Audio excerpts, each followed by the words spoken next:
ঠিক মতো লেখাপড়া করতো, করতে হবে, নকল আর হবে না। এহসানুল হক মিলন ত্রয়োদশ জাতীয় সংসদ নির্বাচনে চাঁদপুর 1 আসনে বিজয়ী হওয়ার পর থেকেই সোশ্যাল মিডিয়ায় আলোচনায় এই নাম। কিন্তু প্রশ্ন হলো, হঠাৎ কেন আলোচনায় এহসানুল হক মিলন? তো আমি নকল প্রতিরোধ করার জন্য নিজ পকেটের পয়সা দিয়ে হেলিকপ্টার রেন্ট করলাম। এহসানুল হক মিলন চাঁদপুর 1 আসন থেকে সপ্তম জাতীয় সংসদ নির্বাচনে আওয়ামী লীগের প্রার্থী মেজবাউদ্দিনকে পরাজিত করে প্রথমবার বিজয়ী হন।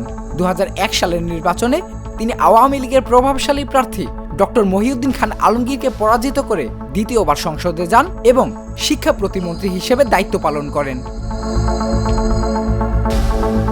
2008 সালের নির্বাচনেও প্রতিদ্বন্দ্বিতা করে আইনি জটিলতায় পড়েন এবং পরবর্তী সময়ে নির্বাচনের ফলাফল তার পক্ষে এলেও তিনি সংসদে যোগদান করতে পারেননি।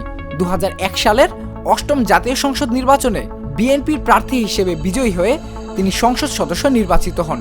পরবর্তী সময়ে তিনি বিএনপি নেতৃত্বাধীন 4 দলীয় জোট সরকারের সময় শিক্ষা প্রতিমন্ত্রী হিসেবে দায়িত্ব পালন করেন। শিক্ষা প্রতিমন্ত্রী হিসেবে তিনি শিক্ষা ব্যবস্থায় শৃঙ্খলা ফেরাতে নকল বিরোধী কঠোর অভিযান চালিয়ে দেশব্যাপী আলোচিত হন। এছাড়া তিনি শিক্ষার মান উন্নয়ন ও অবকাঠামোগত উন্নয়নেও গুরুত্বপূর্ণ ভূমিকা পালন করেন। পরীক্ষা কেন্দ্রগুলোতে নকলমুক্ত ও শৃঙ্খলাপূর্ণ পরিবেশ নিশ্চিতে তিনি নিজেই হঠাৎ করে বিভিন্ন কেন্দ্রে হাজির হতেন। এক কেন্দ্র থেকে আরেক কেন্দ্রে দ্রুত পৌঁছাতে তিনি নিজের অর্থে ভাড়া করা হেলিকপ্টার ব্যবহার করতেন। এজন্য তিনি হেলিকপ্টার মিলন বলেও পরিচিত ছিলেন। তার দায়িত্বকালীন 6 বছরে শিক্ষা প্রতিষ্ঠানগুলোর গড় পাশের হার ছিল প্রায় 44.12%। নকল ঠেকাতে আবারও কি ফ্লাই হবে কিনা? আর হেলিকপ্টার লাগবে না, তবে নকল প্রতিরোধ হতেই হবে। এবার তার বিজয়ে সোশ্যাল মিডিয়ায় উঠে এসেছে অতীতের কৃতিত্ব ও সফলতা। ভাইরাল হয়েছে তার বিভিন্ন ভিডিও। নেটিজেনরা তাকে শুভেচ্ছা জানিয়ে শিক্ষামন্ত্রী হিসেবে পেতে চাইছেন।